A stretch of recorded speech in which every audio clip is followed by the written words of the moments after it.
This is page number 4, English books, unit number 1, King of the Birds, paragraph number 4, right? अभी story को continue करते हैं कि आगे क्या होता है. The eagle is king, the eagle is king. He can fly the highest of all.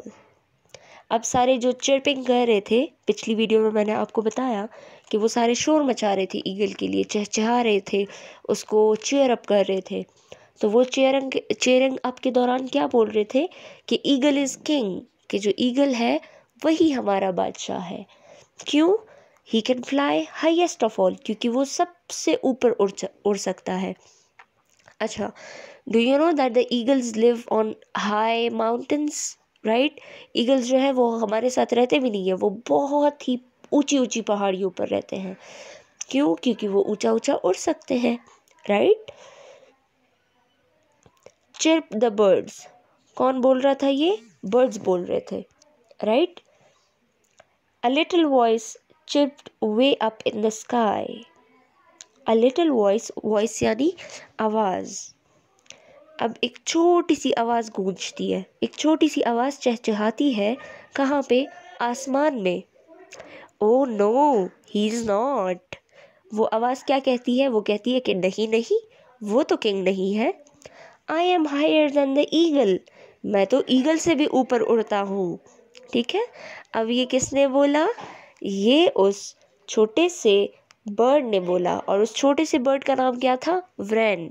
Yes, वही वाला व्रेन जो कि ब्राउन फेदर्स थे जिसके, और जो मीटिंग में आया भी हुआ था लेकिन किसी को पता नहीं चला. ठीक है. अब ये व्रेन साहब जो हैं, इसने ऊपर से आवाज़ लगाई कि नहीं, ईगल तो किंग नहीं है, मैं तो सबसे ऊंचा उड़ रहा हूँ. ठीक है. Coming to the lines, this is paragraph number 4, line number 3. The clever wren had hidden in the eagle's feather. अब वो जो व्रेन होता है वो क्लेवर होता है. क्लेवर यानी अक्लमंद, बिल्कुल आप सबकी तरह, राइट? वो बहुत क्लेवर होता है. और उसने क्या किया होता है कि वो छुप गया होता है ईगल्स के फेदर में. ईगल बहुत बड़ा होता है ना, और व्रेन बहुत छोटा सा होता है, नन्हा मुन्ना सा. तो वो ईगल के फेदर्स में छुप गया होता है. ईगल के जो पंख होते हैं ना, उसमें उसने खुद को छुपा लिया होता है. ठीक है. और ईगल आसमान में उड़ रहा होता है, और ये भी साथ साथ में उसके साथ छुप छुप के, चिपक के उड़ गया होता है. ठीक है. When the eagle was as high as he could go, जब ईगल अपनी वो जहाँ तक उड़ सकता था, जब ईगल ने वहाँ तक उड़ान भरी और वो थक गया, तो वो जो व्रेन था, the wren came out of his feathers and flew up higher. तो जो व्रेन अंदर ईगल के बैठा हुआ था वो निकल के आया और वो उससे ऊपर उड़ गया. और वो जो ईगल था वो तो बेचारा थका हुआ था, वो और नहीं उड़ सकता था. तो व्रेन और भी ऊपर चला गया और जो ईगल है वो नीचे रह गया था, राइट? सडनली, अचानक से, द ईगल गॉट टायर्ड. जो ईगल होता है वो थक जाता है. And fail out of the sky, और वो आसमान से नीचे गिर जाता है. The Wren kept flying. जो व्रेन होता है हमारे पास, छोटा सा अक्लमंद सा, वो तो उसने अभी अभी उड़ना शुरू किया होता है. आधी हाइट तक तो उसको वो ईगल पहुंचा देता है. तो वो जब बस वो व्रेन जो होता है वो आराम आराम से उड़ रहा होता है. ठीक है. The birds chipped. जो सारे बर्ड्स थे उन्होंने फिर चहचहाना शुरू किया और कहा, the little bird is our king.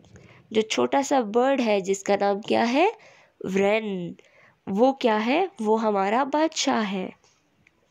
और जब वो चिपिंग कर रहे थे वो उसके साथ डांस भी कर रहे थे, right? The birds chirped and danced. The little bird is our king, they said. The wren is the king of all birds. जो व्रेन है, अब वो क्या है? सब बर्ड्स का किंग है. Yes, because he had flight highest of all birds, right? अगर आप अपनी बुक के पेज नंबर 4 के एंड पे देखो तो आपको पिक्चर भी मिल जाएगी, राइट? कि कितने सारे बर्ड्स थे और वो उसमें से किंग कौन है. अगर आप देखो तो वो व्रेन की पिक्चर पे उन्होंने एक ताज भी बनाया हुआ है. Why? Because king wear this crown, right? And the wren is the king. Okay. Students, I am coming to the meanings now, right? And मैं पेरेंट्स से रिक्वेस्ट करती हूँ कि अगर बच्चों को राइटिंग समझ नहीं आ रही या उनको पेज से पढ़ने में मसला हो रहा है तो प्लीज़ वो बच्चों की हेल्प कर दें कि जो वर्ड्स अंडरलाइन है उनका मीनिंग उनको लिख के दे दें उनकी बुक पे नीट राइटिंग में, या आप बच्चों को गाइड करें कि वो खुद ही लिख लें, right. Once upon a time, एक दफ़ा का जिक्र है। किंग, बादशाह। मीटिंग, मुलाकात। टाइनी, बहुत छोटा। नोटिस, आगाही। चिर्पिंग, चहचहाना। चैटरिंग, शोर मचाना। पिक, उठाना या सिलेक्ट करना। स्पोक, बोलना। कंपटीशन, मुकाबला। अग्रीड, मुत्तफिक होना या मान जाना।